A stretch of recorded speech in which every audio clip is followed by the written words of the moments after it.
So, as an editor, a very technical question. Would you prefer working on a Windows platform or on an Apple platform? Platform ಅನ್ನೋದೇನಿಲ್ಲ.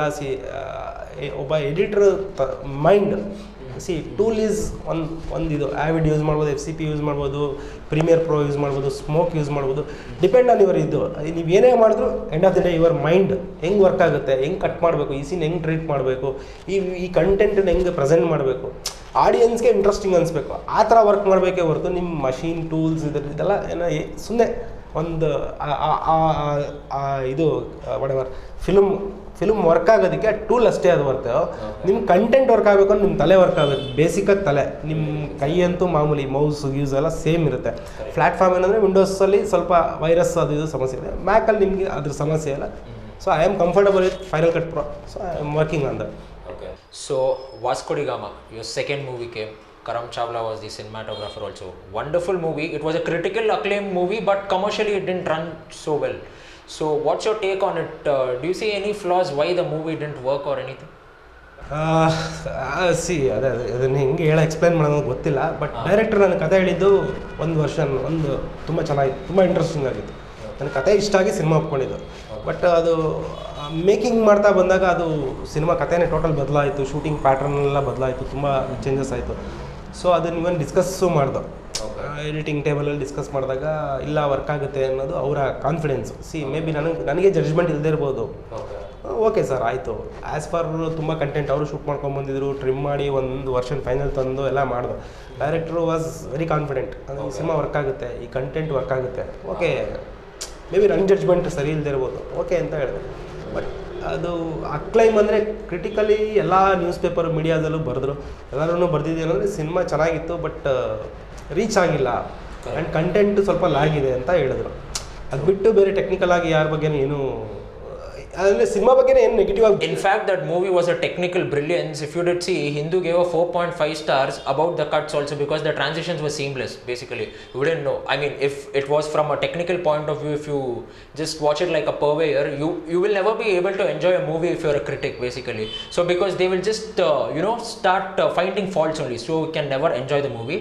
But then moving forward to Rathavara, ನಿಮ್ಮದು ಶ್ರೀಮುರಳಿ ಅವ್ರದ್ದು ಏನು ಒಂಥರ combination ಇಲ್ಲ ಅಂದರೆ ನಿಮ್ಮದು ಮತ್ತು ಭುವನ್ ಅವ್ರದ್ದು ಏನಾದ್ರು ಒಂದು ಕಾಂಬಿನೇಷನ್. ಬಿಕಾಸ್ ಮುರಳಿ ಅಂತ ಅಂದರೆ ಶ್ರೀಕಾಂತ್ ಅಂತ ಅಂದರೆ ಭುವನ್, ಇಲ್ಲ ಅಂದರೆ ಭುವನ್ ಅಂತ ಅಂದರೆ ಮುರಳಿ ಅಂತ ಅಂದರೆ ಶ್ರೀಕಾಂತ್. ಆ ಥರ ಏನಿಲ್ಲ. ರಥವರನು ಅಷ್ಟೇ ಅವರೇ ಕರೆದುಕೊಟ್ರು ಮಾಡಿ ಅಂತ ಹೇಳಿದ್ರು. ಎಸ್, ನನ್ನ 100% ಡೆಡಿಕೇಶನ್. ಅವರು ಕೊಟ್ಟಿದ್ದನ್ನ ನನ್ನ ರೆಸ್ಪಾನ್ಸಿ. ನಿಮ್ಮನ್ನೊಬ್ಬರು ನಂಬಿ ಕೆಲಸ ಕೊಡ್ತಾರೆ ಅಂದರೆ ನಾವು ಹ್ಯಾವ್ ಟು ವರ್ಕ್ 100% ವರ್ಕ್ ಮಾಡಬೇಕು. ಅದು ನನ್ನ ಕೆಲಸ ನಾನು ಮಾಡ್ತಾಯಿದ್ದೀನಿ ಸಿನ್ಸಿಯರಾಗಿ. ಅದು ಭುವನ್ ಅಂತ ಹೇಳೋದಕ್ಕೆ ಬರಲ್ಲ, ಮುರಳಿ ಸರ್ ಅಂತ ಹೇಳೋದಕ್ಕೆ ಬರಲ್ಲ. ಒಂದು ಟೀಮ್ ನಂಬಿ ಕೆಲಸ ಕೊಟ್ಟಾಗ ಯು ಶುಡ್ ವರ್ಕ್, ಆನೆಸ್ಟಾಗಿ ವರ್ಕ್ ಮಾಡಬೇಕು, ಸಿನ್ಸಿಯರಾಗಿ ವರ್ಕ್ ಅನಿಸಿದ್ದು ಹೇಳಬೇಕು ಅಷ್ಟೇ. ಆ ಪ್ಯಾಟ್ರನಲ್ಲಿ ವರ್ಕ್ ಆಗಿದೆ ಅಷ್ಟೇ. ಅದು ಮುಂದಕ್ಕೆ ಗೊತ್ತಿಲ್ಲ. ವಿಲ್ ವರ್ಕ್ ಕೊಟ್ಟರೆ ಕೆಲಸ ಅಂತೂ ಮಾಡೋದಕ್ಕೆ ನಾನು ಯಾವ ಕೆಲಸನೂ ಮಾಡಲ್ಲ ಅಂತ ಹೇಳಲ್ಲ. ಯಾವ ಕೆಲಸ ಕೊಟ್ಟರು ಖಂಡಿತ ಖುಷಿಯಾಗಿ ಮಾಡ್ತೀನಿ. ಸೀರಿಯಲ್ ಇರ್ಬೋದು, ಸಿನಿಮಾ ಇರ್ಬೋದು. ಸೀರಿಯಲ್ ಮಾಡ್ತಿಲ್ಲ ಬಿಡಿ, ಸಿನಿಮಾ ಮಾತ್ರ ಮಾಡ್ತೀನಿ. ಇಷ್ಟ ಆದರೆ ಖಂಡಿತ ಮಾಡೋಣ. ಕೆಲಸ ಮಾಡೋದಕ್ಕೆ ಸುಮ್ಮನೆ ಕೂತ್ಕೊಳ್ಳೋದಕ್ಕಿಂತ should do something alva. Ugram started off a trend, but while Rathavara came, Srikanth was an established editor. He was one of the most established editors, and you had lots of expectations on you. And doesn't expectation become a burden because they will start comparing you to your previous work, and your work will always have to be top notch? So wasn't expectation a burden for you? Expectation ಅಂತ ಏನಿಲ್ಲ. ಅದನ್ನೇ ಹೇಳಿದ್ನಲ್ಲ, ಆನೆಸ್ಟಾಗಿ ನಮ್ಮ ಕೆಲಸ ನಾವು ಮಾಡಬೇಕು. Expectation ಎಲ್ಲರಿಗೂ ಇದ್ದೇ ಇರುತ್ತೆ. ಇವಾಗ ಒಂದು ಪಿಕ್ಚರ್ಗೂ ಇನ್ನೊಂದು ಪಿಕ್ಚರ್ಗೂ ಕಂಪ್ಯಾರಿಸನ್ ಮಾಡೋದಕ್ಕಾಗಲ್ಲ, ಸಾಧ್ಯನೇ ಇಲ್ಲ. ಅದೇ ಬೇರೆ ಥರ ಝೋನರ್ ಆಫ್ ಸಿನಿಮಾ, ಇದೇ ಬೇರೆ ಥರ ಝೋನರ್ ಆಫ್ ಸಿನಿಮಾ, ಮತ್ತೆ ಅದೇ ಥರನೇ ರಿಪೀಟ್ ಎಷ್ಟು ಅಂತ ಮಾಡ್ತೀರಾ? ನಮ್ಮ ವರ್ಕು ಆ ಸಿನಿಮಾದಲ್ಲಿ ಏನಿತ್ತು ಅದಕ್ಕೆ ತಕ್ಕಂಗೆ ಕೆಲಸ ಮಾಡ್ತಾ ಹೋಗ್ತಿದ್ದೀವಿ ಹೊರತು ಅದೇ ಥರನೇ ಮಾಡಬೇಕು ಅಂತ ವರ್ಕ್ ಮಾಡೋದಿದೆಯಲ್ಲ, ಅದು ತಪ್ಪು. ಸಿನಿಮಾಗೆ ಏನು ಬೇಕು, ಆ ವಿಷಯಕ್ಕೆ ಏನು ಬೇಕು, ಆ ಕಂಟೆಂಟ್ಗೆ ಏನು ಬೇಕು, ಆ ಟ್ರೀಟ್ ಮಾಡಬೇಕು. ಉಗ್ರಮಲ್ಲಿ ನೀವು ಫಾರ್ ಎಕ್ಸಾಂಪಲ್ ಉಗ್ರಮಲ್ಲಿ ನೋಡಿದ್ರೆ ಬರೀ ಫೇಡ್ಔಟ್ಸು, ಡಿಸಾಲ್ವ್ಸು, ಕಟ್ಸು, ಫ್ಲ್ಯಾಶು ಇಷ್ಟೇ ಯೂಸ್ ಮಾಡಿರೋದು. ರಥಾವರಲ್ಲಿ ಆ್ಯಕ್ಚುಲಿ ತುಂಬ ಡೀಟೇಲಾಗಿ ಯಾರೂ ಅಬ್ಸರ್ವ್ ಮಾಡಿಲ್ಲ, ಈ ಸಿನಿಮಾನ ಅಬ್ಸರ್ವ್ ಮಾಡಿಲ್ಲ. ಮಾಡಿದರೆ ನಿಮ್ಗೆ ಗೊತ್ತಾಗುತ್ತೆ. ಸ್ಲೈಟ್ ಜರ್ಕ್ಸು ಅಂದರೆ ಟ್ರಾನ್ಸಿಷನ್ಸ್ ಯೂಸ್ ಮಾಡಿದ್ದೀವಿ, ಗೊತ್ತೇ ಆಗಲ್ಲ. ಒಂಥರ ಆಫ್ ವೇ ಕಟ್ಸು, ಬ್ಲರಿ ಕ್ಲಟ್ಸು ಅದೆಲ್ಲ ಆ್ಯಕ್ಚುಲಿ ಹಾಲಿವುಡ್ ಸಿನಿಮಾದಲ್ಲಿ ಯೂಸ್ ಮಾಡ್ತಾರೆ. ಸೊ ಈ ಸಿನಿಮಾದಲ್ಲಿ ಅದನ್ನು ಆ ಟ್ರಯಲ್ ಮಾಡಿದ್ದೀವಿ. ಆ ಟ್ರಯಲ್ ಮಾಡಿ ಅದು ವರ್ಕ್ ಆಯಿತು. ಅದೇ ಹೇಳಿದ್ನಲ್ಲ, ಉಗ್ರಮಲ್ಲಿ ಮೇಕಿಂಗ್ ಪ್ಯಾಟ್ರನ್ನೇ ಬೇರೆ ಥರ ಇತ್ತು, ರಥಾವರಲ್ಲಿ ಮೇಕಿಂಗ್ ಪ್ಯಾಟ್ರನ್ನೇ ಬೇರೆ ಥರ ಇದೆ. So according to the subject depend, ಆ ಸಬ್ಜೆಕ್ಟ್ಗೆ ಆ ಕಂಟೆಂಟ್ಗೆ ಏನು ಬೇಕು. ನನಗೆ ಟ್ರಾನ್ಸಿಷನ್ಸ್ ಇಷ್ಟ ಆಗಲ್ಲ ಪರ್ಸ್ನಲಿ. ಟ್ರಾನ್ಸಿಷನ್ಸ್ ಅಂದರೆ ಈ ಫೇಡ್ಸು, ಡಿಸಾಲ್ವ್ಸು, ಕಟ್ಸ್. ಈ ಕಣ್ಣೇನು ವರ್ಕ್ ಆಗುತ್ತೆ ಅಷ್ಟೇ ವರ್ಕ್ ಆಗೋದಲ್ವ, ಸಿನಿಮಾನೂ ಹಂಗೆ ವರ್ಕ್ ಆಗೋದು. ಸೊ ಆ ಪ್ಯಾಟ್ರನಲ್ಲಿ ವರ್ಕ್ ಮಾಡಬೇಕು ಅಂತ ಇಷ್ಟಪಡ್ತೀನಿ ಹೊರತು ಸುಮ್ಮನೆ ಟ್ರಾನ್ಸಿಷನ್ಸು ಅದೆಲ್ಲ ಇಷ್ಟ ಆಗಲ್ಲ. ಬಟ್ ರಥಾವರಲ್ಲಿ ಯು ಟ್ರೈಡ್ ಸಮಥಿಂಗ್ ಎಲ್ಸ್, ಸ್ವಲ್ಪ ಟ್ರೈ ಮಾಡೋದು. ಅದು ಬಿಟ್ಟರೆ ಕ್ರಿಸ್ಪಾಗಿ ಎಡಿಟ್ ಮಾಡಿ ಒಂದು ಒಳ್ಳೆ ಡೈರೆಕ್ಟ್ರ್ ಶೂಟ್ ಮಾಡ್ಕೊಂಡು ಬಂದಿದ್ದು ಕಂಟೆಂಟಲ್ಲಿ ಬೆಸ್ಟ್ ಮಾಡಿ ವರ್ಕ್ ಮಾಡಿದ್ದೀವಿ ಅಷ್ಟೇ. ಟೀಮ್ ವರ್ಕ್, ಮತ್ತೆ ಟೀಮ್ ವರ್ಕ್. ಭುವನ್ ಇರ್ಬೋದು, Ravi ಬರ್ಸೋರು. Same crew, it was like homecoming for you once again because it's the same Ugram crew for you. Yes. So apart from this, your next upcoming projects? Upcoming project is right ನಾವು ಬದ್ಮಾಶ್ ಅಂತ ಒಂದು cinema finish ಆಗಿದೆ almost. Songs edit ಆಗ್ತಿದೆ. ಅದು ಬಿಟ್ಟರೆ ಅಕಿರಾ ಅಂತ ಒಂದು cinema final ಆಗಿದೆ, ಅದನ್ನು ಆಲ್ಮೋಸ್ಟ್ ಅದು ಟ್ರೈಲರ್ಗೆಲ್ಲ ರೆಡಿ ಆಗಿದೆ, ಲಾಂಚ್ ಆಗಬೇಕು. DTS ಟೆಕ್ನಿಕಲ್ ಪೋಸ್ಟ್ ವರ್ಕ್ ನಡೀತಾ ಇದೆ ಎಲ್ಲ ಎರಡು ಸಿನಿಮಾನು. ಅದು ಬಿಟ್ಟರೆ ನಾಗ್ತಿಹಳ್ಳಿ ಅವರು ಚಂದ್ರಶೇಖರ್ ಅವ್ರ ಸಿನಿಮಾ ಒಂದು ಮುಗೀತು. ಅದು ಬಿಟ್ಟರೆ ನೆಕ್ಸ್ಟು ಮದೀಪು ಅಂತ ಒಂದು ಸಿನಿಮಾ ಒಪ್ಕೊಂಡಿದ್ದೀನಿ, ತುಳು ಲ್ಯಾಂಗ್ವೇಜು. ಅದು ಅವಾರ್ಡ್ ಫಿಲ್ಮ್ ಅಂತ ಹೇಳ್ಬಿಟ್ಟು ಮಾಡಿದ್ದಾರೆ. ಸೊ ಈ ಥರದ್ದು ಇನ್ನೊಂದಷ್ಟು ಸಿನಿಮಾಗಳು ಮಾತುಕತೆ ಆಗಿದೆ, ಅದು ಶುರು ಆಗಬೇಕು. ಸೊ ಇರೋದನ್ನ ಫಸ್ಟ್ ಇದೆಲ್ಲ ಫಿನಿಶ್ ಆದರೆ ಕಿರೀಟ ಅಂತ ಒಂದು ಸಿನಿಮಾ ಎಡಿಟ್ ನಡೀತಾ ಇದೆ ಇವಾಗ. ಸೊ ಡಬ್ಬಿಂಗ್ ವರ್ಷನ್ ಮಾಡ್ಕೊಡ್ಬೇಕು. ಸೊ ಅದಾದಮೇಲೆ ಅದೇ ನೆಕ್ಸ್ಟ್ ಯಾವ್ದು ಬರುತ್ತೆ ನೀವು ಅವಲೇ ಒಂದು ಮಾತಾಡಿದ್ರಿ ಏನೋ ಬೆಸ್ಟು ಟಾಪ್ ಅಲ್ಲ, ಏನಿಲ್ಲ ರೀ. I am A normal man. ನಾನೊಬ್ಬ ಮನುಷ್ಯನಾಗಿದ್ದೀನಿ, ಕೆಲಸ ಮಾಡ್ತೀನಿ, ಸಿನ್ಸಿಯರಾಗಿ ಕೆಲಸ ಮಾಡ್ತೀನಿ. ಅಷ್ಟು ಬಿಟ್ಟರೆ ಎನಿಥಿಂಗ್ ಒಳ್ಳೆ ಫಿಲ್ಮ್ ಮಾಡಬೇಕು. 10 ವರ್ಷ ಬಿಟ್ಟು ತಿರುಗಿ ನೋಡಿದ್ರೆ ಕನ್ನಡ ಇಂಡಸ್ಟ್ರಿಲಿ ಈ ಥರ ಸಿನಿಮಾ ಮಾಡಿದ್ದಾರೆ ಅನ್ನೋದನ್ನು ಐಡೆಂಟಿಫೈ ಅದೊಂದು ನನಗೊಂದಿದೆ. ಆನೆಸ್ಟಾಗಿ ಹೇಳ್ತೀನಿ, ಕನ್ನಡ ಸಿನಿಮಾನ ಎಲ್ಲರೂ ನಾನು ಆ್ಯಕ್ಚುಲಿ ತಮಿಳ್ನಾಡಲ್ಲಿ ನೋಡಿದ್ದೀನಿ, ಹೈದರಾಬಾದಲ್ಲಿ ನೋಡಿದ್ದೀನಿ, ಬಾಂಬೆಲಿ ನೋಡಿದ್ದೀನಿ. ಕನ್ನಡ ಫಿಲ್ಮ್ ಅಂದರೆ ಏನೋ ಕೇರ್ಲೆಸ್ ಆಗಿ ಟ್ರೀಟ್ ಮಾಡ್ತಾರೆ. It hertz. ನಾನು ಇಲ್ಲಿ ಹುಟ್ಟಿ ಬೆಳೆದಿದ್ರಿ, ಯಾರು ಏನೇ ಇರ್ಬೋದು, ಅವ್ರವ್ರ ಪರ್ಸ್ನಲ್ ಇರ್ಬೋದು, ಅವ್ರವ್ರ ಲ್ಯಾಂಗ್ವೇಜ್ ಅವ್ರವ್ರಿಗೆ ಇರುತ್ತೆ. ಬಟ್ ವಿ ಆರ್ ಇಂಡಿಯನ್ಸ್, ಅದನ್ನು ಅಗ್ರಿ ಮಾಡ್ತೀನಿ. ಬಟ್ ನೀವು ಡಿಗ್ರೇಡ್ ಮಾಡಿ ಮಾತಾಡಬಾರ್ದು ಬೇರೆ ಲ್ಯಾಂಗ್ವೇಜ್ ಅಂದ ತಕ್ಷಣ. ಇವತ್ತು ತಿರುಗಿ ನೋಡ್ತಿದ್ದಾರಲ್ಲ ಕನ್ನಡ ಸಿನಿಮಾನ, ಲೂಸಿಯಾ ಇರ್ಬೋದು, ಉಗ್ರಂ ಇರ್ಬೋದು, ಉಳಿದವರು ಕಂಡಂತೆ ಇರ್ಬೋದು, ರಥಾವರ ಇರ್ಬೋದು, ಎಲ್ಲ ಸಿನಿಮಾನು ಇವತ್ತು ಎಲ್ಲರೂ ಕನ್ನಡ ಸಿನಿಮಾ ಯೂಟರ್ನ್ ಟ್ರೈಲರ್ ಬಂದಿದೆ, ತಿರುಗಿ ನೋಡ್ತಿದ್ದಾರೆ. People are waiting to see the Kannada film trailers. Cinema ನೋಡೋದಕ್ಕೆ ವೆಯ್ಟ್ ಮಾಡ್ತಿದ್ದಾರೆ. ರಂಗಿತಿರಂಗ ಇರ್ಬೋದು. ಆ ಥರದ್ದು ಒಂದು ರೆವಲ್ಯೂಷನ್ ಕ್ರಿಯೇಟ್ ಆಗಿದೆ. ಖುಷಿ ಆಗುತ್ತೆ ನಮಗೆ. ಕನ್ನಡ ಸಿನಿಮಾ ನೋಡೋಕ್ಕೆ ಜನ ಬರ್ತಾರೆ. ಮುಂಚೆ ಇದೇ ಕನ್ನಡ ಸಿನಿಮಾಗೆ ಎಷ್ಟು ಕೆಟ್ಟದಾಗ ಮಾತಾಡೋರು ಅಂದರೆ ನಾವು ನೋಡಿದ್ದೀವಿ, ಕಣ್ಣಾರ ನೋಡಿದ್ದೀವಿ. ಹರ್ಟ್ ಆಗೋದು ಆ ಟೈಮಲ್ಲಿ, ಯಾಕೆ ಕನ್ನಡದಲ್ಲಿ ಈ ಥರ ಸಿನಿಮಾ ಮಾಡೋಲ್ಲ. ಸೊ ಇದೆಲ್ಲ ನೋಡಿ ಯಾಕೆ ನಮ್ಮ ಕನ್ನಡದಲ್ಲಿ ಮಾಡಬಾರ್ದು ಅನ್ನೋದು ಇತ್ತು. ಅದಕ್ಕೆ ಕರೆಕ್ಟಾಗಿ ಉಗ್ರಂ ಸಿಕ್ತು, ಅಲ್ಲಿ ವರ್ಕ್ ಆಯಿತು, ಅದು ತೋರಿಸಿದ್ದೀವಿ. ಅದಾದಮೇಲೆ ಇವನ್ ನಾವು ಒಬ್ಬರೇ ತೋರಿಸಿದ್ದೀವಿ ಅಂತಲ್ಲ, ಉಳಿದವರು ಕಂಡಂತೇನು ಅವರು ತುಂಬ ಚೆನ್ನಾಗಿ ಮಾಡಿದರು ಸಿನಿಮಾ ಟೆಕ್ನಿಕಲ್ ಆಗಿ. ಕನ್ನಡದವ್ರು ಈ ಥರ ಸಿನಿಮಾ ಮಾಡ್ತಾರೆ ಎಲ್ಲರೂ ತುಂಬ ಅಪ್ರಿಷಿಯೇಟ್ ಮಾಡಿದ್ರು. ರಥಾವರ ಇರ್ಬೋದು, ಸಿನಿಮಾಟೋಗ್ರಫಿ ಎಕ್ಸಲೆಂಟಾಗಿ ಮಾಡಿದರು. ಭುವನ್, ರವಿ ಬರ್ಸೂರ್ ಮ್ಯೂಸಿಕ್ ತುಂಬ ಚೆನ್ನಾಗಿ ಮಾಡಿದರು. ಮುರಳಿ ಸರ್ ಅವರು ಚೆನ್ನಾಗಿ ಮಾಡಿದ್ರು. ಸೊ ಎಲ್ಲ ಟೀಮ್ ವರ್ಕ್. ಅದೇ ಇವತ್ತು ಕನ್ನಡ ಸಿನಿಮಾ ನೋಡ್ತಿದ್ದಾರಲ್ಲ, ಅದು ಉಗುಳ್ತಿದ್ದಾರಲ್ಲ ಜನ, ನೋಡಿ ಕನ್ನಡ ಸಿನಿಮಾ ನೋಡ್ಬೇಕಪ್ಪ. ನನಗೆ ಎಷ್ಟೊಂದು ಜನ ಹೇಳಿದ್ದಾರೆ ಕನ್ನಡ ಸಿನಿಮಾ ಸೂಪರಾಗಿ ಮಾಡ್ತಾರೆ ಇವಾಗೆಲ್ಲ, ಚೆನ್ನಾಗಿರುತ್ತೆ, ಟ್ರೈಲರ್ಗಳಿರ್ಬೋದು, ಸಿನಿಮಾ ಇರ್ಬೋದು. ಅದು ಒಂದೇನೋ ಎಲ್ಲೋ ಒಂದು ಕಡೆ ಇತ್ತು, ಅದು ಇವತ್ತು ಖುಷಿ ಆಗುತ್ತೆ. ಒಂದು ಕಡೆ ನೋಡಿದಾಗ ಕನ್ನಡ ಸಿನಿಮಾಗೆ ಆಡಿಯನ್ಸ್ ಬರ್ತಾರಲ್ಲಪ್ಪ, ಎಂಜಾಯ್ ಮಾಡ್ತಾರಲ್ಲಪ್ಪ, ಆಮೇಲೆ ಅಪ್ರಿಷಿಯೇಟ್ ಮಾಡ್ತಿದ್ದಾರೆ ಇವತ್ತು ಕನ್ನಡ ಸಿನಿಮಾ. ಅದು ಖುಷಿ ಇದೆ. Coming to your point that you spoke a few minutes back, Shrikant sir is great ಅಂತ ಅಂದ್ಬಿಟ್ಟು ನಾವು ನಿಮ್ಮನ್ನ ಮೆಚ್ಚಿಸಕ್ಕಂತ ಏನು ಹೇಳ್ತಿಲ್ಲ. The people of Karnataka have told, because they have accepted you, the way the reviews came for the movie. A movie is as good as the technicians of that movie antar. It's not only the cast, the director, but also the technicians matter. So you have been one of those privileged few that we are privileged to have such individuals amongst us who have been giving such wonderful movies for us. So coming to your personal life, your education, your parents, your native, so how did you? ನಾನು ಓದಿದ್ದು Basavanagudi national ಹೈಸ್ಕೂಲಲ್ಲಿ HN Narasimhaiah ಅವರ student ನಾವು. So 10th ನಾನು ತುಂಬ ಚೆನ್ನಾಗಿ rank student. Actually ನಾನು ಕನ್ನಡದಲ್ಲಿ ಇಡೀ ಸ್ಕೂಲ್ ನನ್ನ ಲೈಫ್ ಓದಿರೋದು ಕನ್ನಡ ಮೀಡಿಯಮಲ್ಲಿ. ನಾನು ರ್ಯಾಂಕ್ ಸ್ಟೂಡೆಂಟ್ ಆ್ಯಕ್ಚುಲಿ ಇಡೀ ಸ್ಕೂಲ್ಗೆ. 10th ಬಂದಮೇಲೆ ಒಂದು ಸ್ವಲ್ಪ ಸಿನಿಮಾ ಕಡೆ ಒಲವು ಜಾಸ್ತಿ ಆಗ್ಬಿಟ್ಟು ಎಕ್ಸಾಮ್ ಟೈಮಲ್ಲಿ ಎಕ್ಸಾಮ್ನೇ ಸ್ಕಿಪ್ ಮಾಡಿದೆ. 3 ಸಬ್ಜೆಕ್ಟ್ ಬರೀಲೇ ಇಲ್ಲ. ಅದಾದಮೇಲೆ 3 ಸಬ್ಜೆಕ್ಟ್ ಗೊತ್ತಲ್ಲ, ಆಬ್ಸಲ್ಯೂಟ್ಲಿ ಫೇಲ್ ಆಯಿತು. ಸಿನಿಮಾ ನೋಡೋ ಹುಚ್ಚು ಅವಾಗಲೇ ಸ್ಟಾರ್ಟ್ ಆಗಿಬಿಡ್ತು. ಸೊ ಅದಾದಮೇಲೆ ಮತ್ತೆ 1 year ವೆಯ್ಟ್ ಮಾಡಬೇಕಿತ್ತು.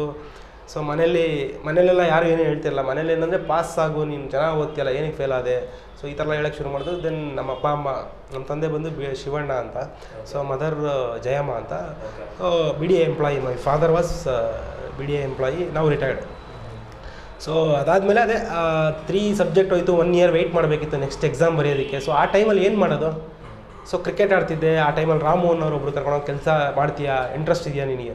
ಸೊ ಓಕೆ ಮಾಡೋಣ, 1 year ಏನು ಮಾಡೋದು? ಸೊ 300 ರೂಪೀಸಿಂದ ನನ್ನ ಕೆರಿಯರ್ ಸ್ಟಾರ್ಟ್ ಆಯಿತು. 300 ರೂಪೀಸ್ ಮೈ ಸ್ಯಾಲ್ರಿ.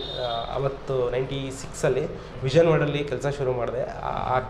ಆ ಟೈಮಲ್ಲಿ ಸ್ಟಾರ್ಟ್ ಮಾಡಿದಾಗ ನಮ್ಮ ತಂದೆ ಎಲ್ಲ ಓದು ಏನಕ್ಕೆ ನಿಂಗೆ ಈಗಲೇ ಕೆಲಸ, ಯಾಕಂದರೆ ನಮಗೇನು ನಮ್ಮ ತಂದೆ ಬಿಡಿಯಲ್ಲಿ ವರ್ಕ್ ಮಾಡ್ತಿದ್ರು, ಏನು ತೊಂದರೆ ಇರಲಿಲ್ಲ, ಏನು ಬೇಕಾದರೂ ಓದು, ಯಾಕೆ ಕೆಲಸಕ್ಕೆ ಹೋಗ್ತೀವಿ, ಇಲ್ಲ ಒಂದು ವರ್ಷ ಏನು ಮಾಡೋದು. ಸೊ ಮನೆ ಹತ್ರ ಇದ್ದರೆ ಸುಮ್ಮನೆ ಬೇಜಾರಾಗುತ್ತೆ. ಸೊ ವರ್ಕ್ ಮಾಡ್ತಾ ಮಾಡ್ತಾ ಮಾಡ್ತಾ ಇಂಟ್ರೆಸ್ಟ್ ಅನಿಸ್ತು. ಬಟ್ ಅದಾದಮೇಲೆ ಮನೆಯಿಂದ ಯಾರೂ ಏನೂ ತೊಂದರೆ ಕೊಡಲಿಲ್ಲ ಇನ್ ದ ಸೆನ್ಸ್ ಏನು ಮಾಡಬೇಡ ಬೇಡ ಅಂತಲೇ ಹೇಳಿಲ್ಲ. ಅದಾದಮೇಲೆ SSLC ಮೈಸೂರು ಯೂನಿವರ್ಸಿಟಿ ಕಟ್ಟಿದೆ, ಡಿಗ್ರಿ ಕಂಪ್ಲೀಟ್ ಮಾಡಿಲ್ಲ, ಡಿಗ್ರಿವರೆಗೂ ಓದಿದೆ. ಸೊ ಅದ್ರ ಜೊತೆ ಕೆಲಸನೂ ಮಾಡ್ತಾಯಿದ್ದೆ. ನನಗೆ ಈ ಕೆಲಸ ಇಂಟ್ರೆಸ್ಟ್ ಅನ್ನಿಸ್ತು. ಅದಾದಮೇಲೆ ಇದು ಮೈಸೂರು ದಸರಾದು ಫಸ್ಟ್ ಟೈಮು ಇಂಡಿಯಾ ಅಂದರೆ ಮೈಸೂರು ದಸರಾನ ಶೂಟ್ ಮಾಡಿದ್ರು, ಕವರೇಜ್ ಮಾಡಿದ್ರು. ಐ ವಾಸ್ ಕಂಪ್ಲೀಟ್ ನಾನು ಫುಲ್ ವರ್ಕ್ ಮಾಡಿದೆ. ಇಡೀ ಲೈವ್ ಪ್ರೋಗ್ರಾಮ್ ಇದೆ ಗೊತ್ತಾ, ಅಂದರೆ ಲೈವ್ ಅಲ್ಲ, use to shoot and send the tape to Doordarshan. So ಆ ಫುಲ್ ಪ್ರಾಜೆಕ್ಟ್ ಇನ್ಚಾರ್ಜ್ ನಾನೇ, ಎಕ್ಸಿಕ್ಯೂಟಿವ್ ಪ್ರೊಡ್ಯೂಸರ್ ಆಗಿ. ನನ್ನ age may be I think ಅವಾಗ 17 ಇಯರ್ಸ್ ಇರಬೇಕು. 60 ಮೆಂಬರ್ಸ್ ಕ್ರೀವ್ನ ಹ್ಯಾಂಡಲ್ ಮಾಡಿದ್ದೀನಿ. Almost 28 days. ಫಸ್ಟ್ ಡೇ ಅಂದರೆ ಶೂಟ್ ಪ್ರೋಗ್ರಾಮ್ ಸ್ಟಾರ್ಟ್ ಆಗೋದಕ್ಕೆ ಮುಂಚೆ ಹೋದವನು ಕಂಪ್ಲೀಟ್ ಮುಗಿದು ಲಾಸ್ಟ್ವರೆಗೂ ನಾನು ಇದ್ಬಿಟ್ಟು ಬಂದೆ. ಅಷ್ಟು ಕೆಲಸ ಮಾಡಿದ್ದಕ್ಕೆ ನನಗೆ ಅವತ್ತು ಅಂದರೆ 96ಅಲ್ಲಿ 5,000 ರೂಪೀಸ್ ಕೊಟ್ಟಿದ್ದಾರೆ ನಮ್ಮ ಬಾಸ್ ನನಗೆ ಸಪ್ರೇಟಾಗಿ. 5,000 ರೂಪೀಸ್. ಆ 5,000 ಈಸ್ ಐ ಥಿಂಕ್ ಅವತ್ತಿನ ವ್ಯಾಲ್ಯೂಗೆ 5 lakh. ಯಾಕಂದರೆ ಅಷ್ಟು ವರ್ಕ್ ಮಾಡಿದೆ ನಾನು. 60 ಕ್ರೀವ್, ಕ್ಯಾಮ್ರಾಮನ್ ಇರ್ಬೋದು, ಇಡೀ ಟೀಮನ್ನು ಹ್ಯಾಂಡ್ಲ್ ಮಾಡಿದೆ. ಸೊ ನನಗೊಂದು ಇಷ್ಟೇ ಅಲ್ವಾ ಮಾಡ್ಬೋದು, ಇನ್ನೂ ಏನೇನೋ ಮಾಡ್ಬೋದು ಅಂತ ಅಲ್ಲಿಂದ ಶುರು ಆಯಿತು. ಅದಾದಮೇಲೆ ಮೋಹನ್ ಸ್ಟುಡಿಯೋಲ್ಲಿ ಹೋಗಿ ಎಡಿಟ್ರಾಗಿ ವರ್ಕ್ ಮಾಡಿದೆ, ತುಂಬ ಸೀರಿಯಲ್ಸ್ ವರ್ಕ್ ಮಾಡಿದೆ, ತುಂಬ ಜನ ಡೈರೆಕ್ಟರ್ಸ್ ಜೊತೆ ವರ್ಕ್ ಮಾಡಿದೆ. ಇವತ್ತು ಎಷ್ಟೊಂದು ಜನ ಟಾಪ್ ಡೈರೆಕ್ಟರ್ಸ್ ಆಗಿದ್ದಾರೆ, ಅವರೆಲ್ಲ ಅಸಿಸ್ಟೆಂಟ್ ಡೈರೆಕ್ಟರ್ಸ್ ಆಗಿದ್ದರು ಅವತ್ತಿನ ಕಾಲಕ್ಕೆ. ಮಹೇಶ್ ಸುಗ್ದರ್ ಇರ್ಬೋದು, ಮುಸ್ಸಂಜೆ ಮಹೇಶ್ ಇರ್ಬೋದು, ನಾಗೇಂದ್ರ ಮಾಗಡಿ ಅಂತಿದ್ದಾರೆ, ತುಂಬ ಜನ ಡೈರೆಕ್ಟರ್ಸ್ ಇದ್ದಾರೆ. ಹೇಳ್ತಾ ಬಂದರೆ ತುಂಬ ಲಿಸ್ಟೇ ಸಿಗುತ್ತೆ. ಸೊ ಆ ಇಂಟ್ರೆಸ್ಟು ಅದು ಹಂಗೆ ಕ್ಯಾರಿಯಾಗಿ ಮನೆಯವರು ಯಾವತ್ತೂ ಏನೂ ಡಿಸ್ಟರ್ಬ್ ಮಾಡಿಲ್ಲ. ನನಗಿದು ಇಷ್ಟ, ನಾನು ಈ ಕೆಲಸನೇ ಮಾಡ್ತೀನಿ, ನಾನು ಎಡಿಟ್ರ್ ಆಗಬೇಕು, ಯಾವತ್ತೂ ಏನು ಕ್ವಶನ್ ಮಾಡಿಲ್ಲ ನನ್ನ ಫಾದರ್. ಬಟ್ ಅವರು ಒಂದು 2-3 ಸಲ ಹೇಳಿದ್ರು. ಗೌರ್ಮೆಂಟ್ ಕೆಲಸ ಸಿಕ್ಕಿತ್ತು ನನಗೆ, ಗೌರ್ಮೆಂಟ್ ಕೆಲಸನೂ ಸಿಕ್ಕಿತ್ತು 5-6 ಕೆಲಸ. ಬಟ್ ನಾನು ಹೋಗಲಿಲ್ಲ.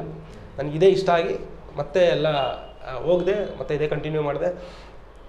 ಬಟ್ ನಮ್ಮ ತಂದೆ ಒಂದು ಮಾತು ಏನು ಹೇಳಿದರು ಅಂದರೆ, ಏನೇ ಮಾಡಿದ್ರು ಇಷ್ಟಪಟ್ಟು ಮಾಡು, ಆಮೇಲೆ 2 ದಿನದ ಮಾಡಬಾರ್ದು, ಮಾಡಿದ್ರೆ ಇಷ್ಟಪಟ್ಟು ಮಾಡಬೇಕು. ಏನೇ ಮಾಡಿದ್ರು ಅದ್ರ ಮೇಲೆ ನಂಬಿಕೆ ಇಟ್ಟು ಕೆಲಸ ಮಾಡಬೇಕು. ಇವತ್ತು ಗೌರ್ಮೆಂಟ್ ಕೆಲಸ ಸಿಕ್ಕಿದ್ದನ್ನು ಬಿಟ್ಬಿಟ್ಟು ಮಾಡ್ತಿದ್ಯಾ ಅಂದರೆ ಅದನ್ನು ಸಿನ್ಸಿಯರಾಗಿ ವರ್ಕ್ ಮಾಡು ಅಂತ ಆ ಥರ ಹೇಳ್ಕೊಟ್ಟು. ಸೊ ಅದಾದಮೇಲೆ ಹಂಗೆ ಕಲಿತಾ ಅಂದರೆ ಬೆಳೀತಾ ಈ ಟ್ರಾನ್ಸಿಷನ್ಸು. ಅದಾದಮೇಲೆ ಬಾಲಾಜಿ ಮೋಹನ್ ಸ್ಟುಡಿಯೋಲ್ಲಿ ವರ್ಕ್ ಮಾಡಿದೆ, 5 ಇಯರ್ಸ್ ವರ್ಕ್ ಮಾಡಿದೆ 2001ವರೆಗೂ. ಅದಾದಮೇಲೆ TNG ಚಾನಲ್ ಅಂತ ಓಪನ್ ಆಯಿತು, ಸಾಫ್ಟ್ವೇರ್ ಚಾನಲ್. ಅಮೆರಿಕಲ್ಲಿ ಬ್ರಾಡ್ಕಾಸ್ಟ್ ಆಗೋದು, ಇಂಡಿಯಾದಲ್ಲಿ ಎಲ್ಲೂ ಬ್ರಾಡ್ಕಾಸ್ಟ್ ಆಗ್ತಿರ್ಲಿಲ್ಲ. ಸೊ ಆ channel 1 year chief editor work ಮಾಡಿದೆ. ಸೊ ಅದಾದಮೇಲೆ ETV ಕನ್ನಡ ಲಾಂಚ್ ಆಯಿತು, ಅಲ್ಲೊಂದು ಬಿಗಿನಿಂಗ್ ಒಂದಷ್ಟು ಇದು ಮಾಡಿಕೊಟ್ಟೆ. ತುಂಬ ಸೀರಿಯಲ್ಸು, ಪ್ರೀತಿ ಇಲ್ಲದ ಮೇಲೆ, ಮನೆಯಿಂದ ಮರುಬಾಗಿಲು, ಪೈಲಟ್ಸ್ ಎಲ್ಲ ಪೈಲಟ್ ಮಾಡಿಕೊಟ್ಟಿದ್ದೀನಿ. ಇವತ್ತಿಗೂ ಎಷ್ಟೊಂದು ಮಾಡಿಕೊಟ್ಟಿದ್ದೀನಿ, ಇವತ್ತು ರನ್ ಆಗ್ತಿದೆ. ಅಂದರೆ ಮಾಡಿದ್ದೆಲ್ಲ 1000 ಎಪಿಸೋಡ್ಸ್ ಆ ಥರ ಓಡಿದೆ.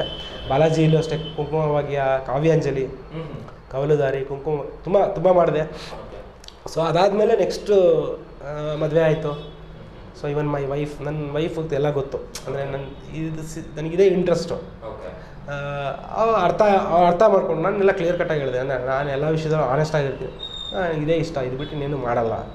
ಸೊ ಅವರು ಸಪೋರ್ಟ್ ಮಾಡೋಕ್ಕೆ ಶುರು ಮಾಡಿದ್ರು. ಸೊ ಹಂಗೆ ಅದಾದಮೇಲೆ ಅದೇ ಟೈಮಲ್ಲಿ ಸೀರಿಯಲ್ ಪ್ರೊಡ್ಯೂಸ್ ಮಾಡಿದೆ. ನನ್ನ ಲೈಫನ್ನು ಸ್ಟಾರ್ಟ್ ಮಾಡಿ ನಾನು ಆಫೀಸ್ ಬಾಯ್ ಆಗಿ, ನಾನು ಅಲ್ಲಿಂದ ಹಿಡಿದು ಪ್ರೊಡ್ಯೂಸರಾಗಿ, ಎಡಿಟ್ರಾಗಿ, ಸೀರಿಯಲ್ ಎಡಿಟ್ರಾಗಿ, ಕಾರ್ಪೊರೇಟು, ಆ್ಯಡ್ಸು, ಸಿನಿಮಾ. ಅದಾದಮೇಲೆ ಸೀರಿಯಲ್ ಪ್ರೊಡ್ಯೂಸ್ ಮಾಡಿದೆ, ಕಟಕಟೆಯ ಕಥೆಗಳು ಅಂತ ಜೀ ಕನ್ನಡಗೆ. ಒಂದು ಒಳ್ಳೆಯ ಹೆಸರು ಬಂತು. ಆ ಟೈಟ್ಲ್ ಸಾಂಗ್ ಇವತ್ತು ಯಾರೂ ಮಾಡೋಕ್ಕಾಗಿಲ್ಲ. One of the best title song. ಇವತ್ತಿಗೂ ಚಾನಲ್ ಅವರು ಅಪ್ರಿಷಿಯೇಟ್ ಮಾಡ್ತಾರೆ. ಆ ಥರದ್ದು ಒಂದು ಹೊಸ ಪ್ರಯೋಗ ಮಾಡಿದ್ರು. ಈ ಮಿನೇಚರ್ ಇಟ್ಕೊಂಡು ಶೂಟ್ ಮಾಡಿದ್ವಿ, ಪ್ರೊಡ್ಯೂಸ್ ಮಾಡಿದ್ವಿ 120 ಎಪಿಸೋಡು. ಅದಾದಮೇಲೆ ರಾಧಾ ಕಲ್ಯಾಣ ಅಂತ ಒಂದು ಸೀರಿಯಲ್ ಒಂದು 50 ಎಪಿಸೋಡ್ ಮಾಡಿದೆ. ಅದ್ರಲ್ಲಿ ಪರ್ಸ್ನಲ್ ಪ್ರಾಬ್ಲಮ್ ಆಗಿ ಆಚೆ ಬಂದು ಸೀರಿಯಲ್ ನಿಲ್ಲಿಸಿದೆ. ಆ ಟೈಮಲ್ಲಿ ಉಗ್ರಂ ಸಿಕ್ತು. ಉಗ್ರಮ್ ಒಂದು ಮತ್ತೆ ನನ್ನನ್ನೇನೋ ಒಂದಿತ್ತು, ಅರ್ಜಿತ್ತು. ಅಂದರೆ ನನಗೆ ಮಾಡಬೇಕು ಕನ್ನಡ ಸಿನಿಮಾದಲ್ಲಿ ಏನೋ ಮಾಡಬೇಕು. ಮೇ ಬಿ ಅದು ಗಾಡ್ ಗಿಫ್ಟ್ ಅಂತ ಹೇಳ್ತಾರೋ ಅಥವಾ ಪ್ರಶಾಂತ್ ಅವ್ರ ಗಿಫ್ಟ್ ಅಂತ ಹೇಳ್ತಾರೋ ಗೊತ್ತಿಲ್ಲ. ಆ ಸಿನಿಮಾ ಸಿಕ್ತು, ಅಲ್ಲಿ ವರ್ಕ್ ಮಾಡಿದೆ, outputs. Sir, apart from Sandalwood industry, you have also worked in Kollywood also, I believe. So, your other lingual projects, other languages? Other language ಅಂದರೆ ಇದು ಮಾಡ್ತಾಯಿದ್ದೀನಿ. ಯಾವುದು ಕರೈವರಂ ಅಂತ ಒಂದು ತಮಿಳ್ ಸಿನಿಮಾ ಆಯಿತು, ತೆಲುಗು ಲೀಲಾ ಅಂತ ಒಂದು ಸಿನಿಮಾ ಆಯಿತು. ಸೊ ತುಳು ಸಿನಿಮಾ ಒಂದು ಮಾಡ್ತಾಯಿದ್ದೀನಿ, ಮದೀಪು ಅಂತ. ಆಮೇಲೆ ಇನ್ನೊಂದು 2-3 ಸಿನಿಮಾ ಮಾತುಕತೆ ಆಗಿದೆ. ಬಟ್ ಗೊತ್ತಿಲ್ಲ, ಇನ್ನು ಡಿಸ್ಕಷನ್ ಪ್ರೊಸೆಸ್ಸಲ್ಲಿದೆ. ಇಷ್ಟ ಆದರೆ ಖಂಡಿತ ಮಾಡ್ತೀನಿ.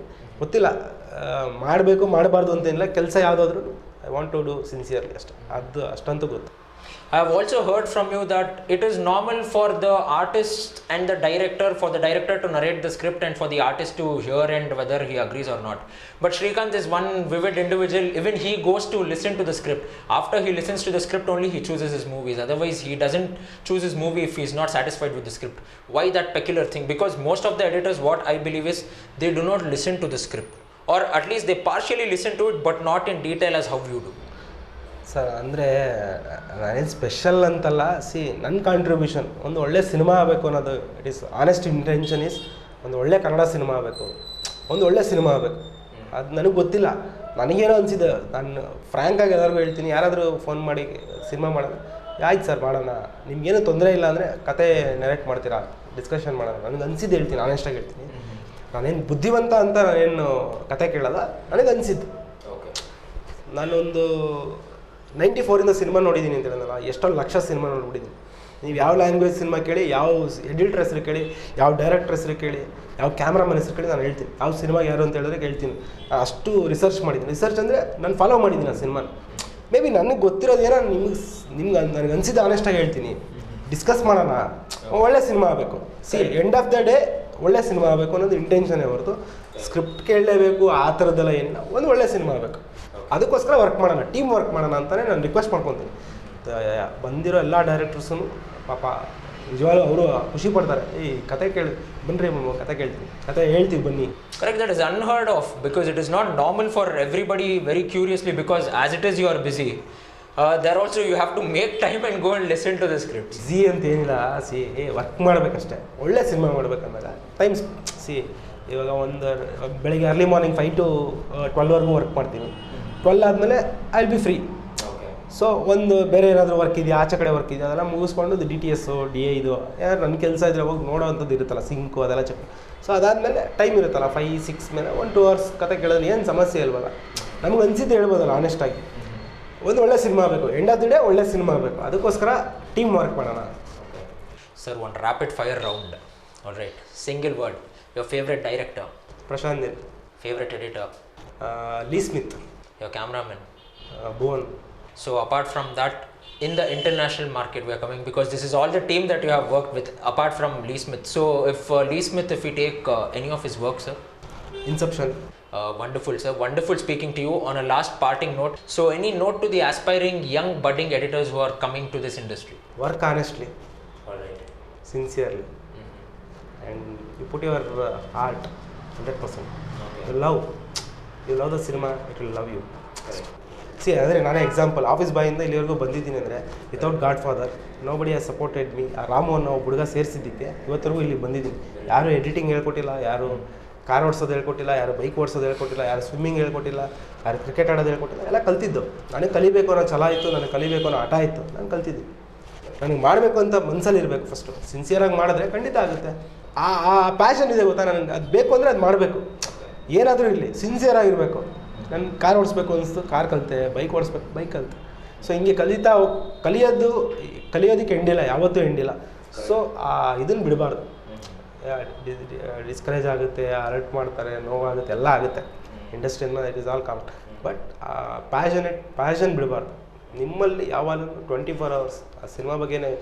ನೀವು ರಾತ್ರಿ 2 ಗಂಟೆ ಫೋನ್ ಮಾಡಿ ಕೇಳಿ, ಯಾವ ಸಿನಿಮಾ, ಯಾರು, ಏನು ಅಂತ ಕೇಳಿ ಆನ್ಸರ್ ಮಾಡಿ. So thank you for giving your precious time, sir. Because you are busy. I have been telling you are busy because you are busy. I could just see because you had your boys and all that. All the best for all your future endeavors. We wish you all the luck, and hopefully we get many more such good movies as you have left a trend. And this is for all our viewers, because they started off with somewhere very small, that is an office boy, and look at where he is. So if Srikanth sir's name is come, there are like 3 to 4 words that comes to my mind: hard work, determination, passion, and also an editor is definitely an artist by what he tells. So he paints his own soul, he gives his own tune to the movie. This is Prajwal Prasad for Gravify News with camera person Suraj Kulkarni and Sunil signing off. Thank you.